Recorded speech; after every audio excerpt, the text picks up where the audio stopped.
Asia संकट के बीच केंद्र सरकार ने ईंधन आपूर्ति और नागरिकों की सुरक्षा को लेकर अपडेट पर जानकारी दी।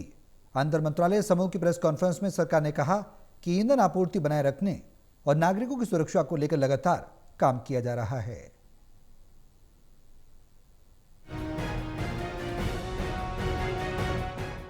पश्चिमी एशिया में जारी तनाव के बीच भारत सरकार ने आज राष्ट्रीय मीडिया केंद्र में अंतर मंत्रालयीय मीडिया ब्रीफिंग आयोजित की है।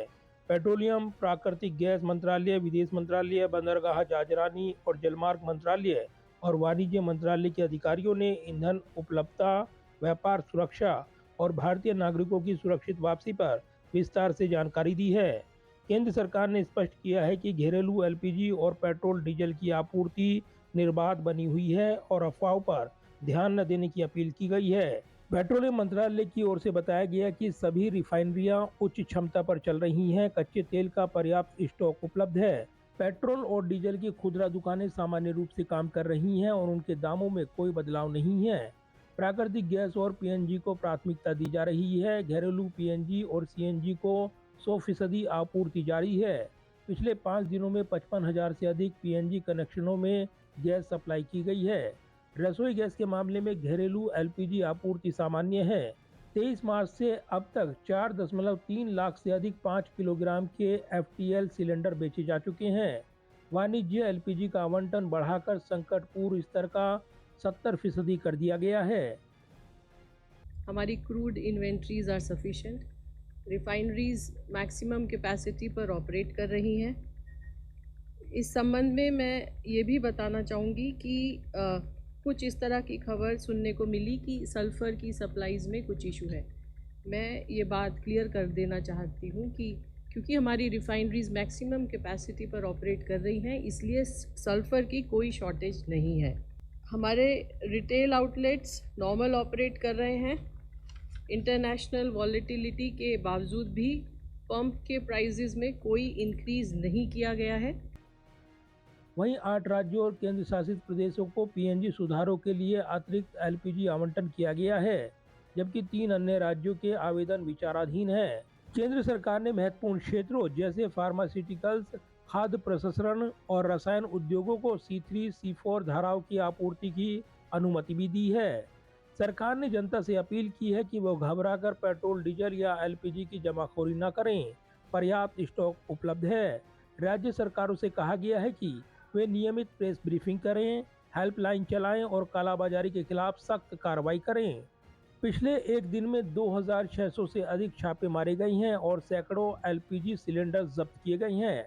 नागरिकों को डिजिटल बुकिंग का उपयोग करने और पीएनजी या इलेक्ट्रिक चूल्हे जैसे वैकल्पिक ईंधनों को अपनाने की भी सलाह दी गई है। पश्चिम एशिया संघर्ष के प्रभाव को कम करने के लिए सरकार ने प्लास्टिक पैकेजिंग, वस्त्र, फार्मास्यूटिकल्स और ऑटोमोटिव जैसे क्षेत्रों के लिए महत्वपूर्ण पेट्रोकेमिकल उत्पादों पर 30 जून 2026 तक पूर्ण सीमा शुल्क छूट दे दी है। ये कदम उद्योगों को राहत देगा और अंतिम उपभोक्ताओं तक कीमतों को स्थिर रखेगा।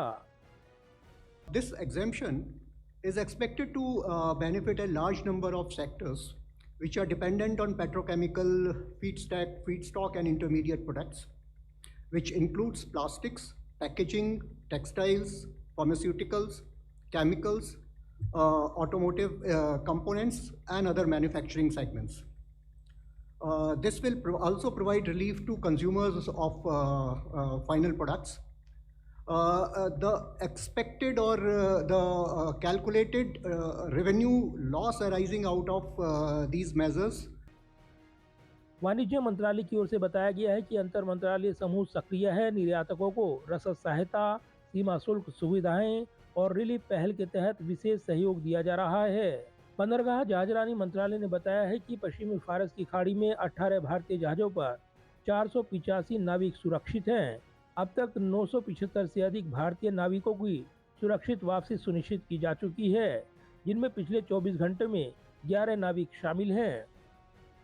All Indian seafarers in the region are safe and no incident involving Indian flagged vessel has been reported in the past 24 hours and the situation remains stable with respect to Indian vessels. A total 18 Indian vessels with 485 Indian seafarers continue to remain in the Western Persian Gulf region. The Directorate General of Shipping, that is DG Shipping, in coordination with ship owners, RPSL agencies and Indian missions, is actively monitoring the situation. The DG Shipping Control Room remains operational 24/7 and has handled a cumulative of around 4,900 calls and over 10,000 emails. विदेश मंत्रालय की ओर से कहा गया है कि Iran से 1,200 से अधिक भारतीय नागरिक, जिनमें 845 छात्र शामिल हैं, को आर्मेनिया और अजरबैजान के रास्ते निकाला गया है।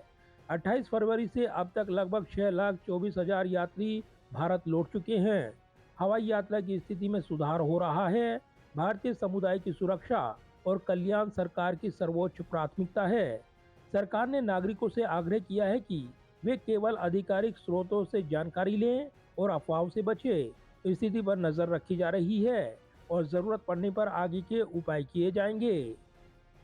कैमरामैन विदर्भ के साथ प्रदीप कुमार, टोटल न्यूज, दिल्ली।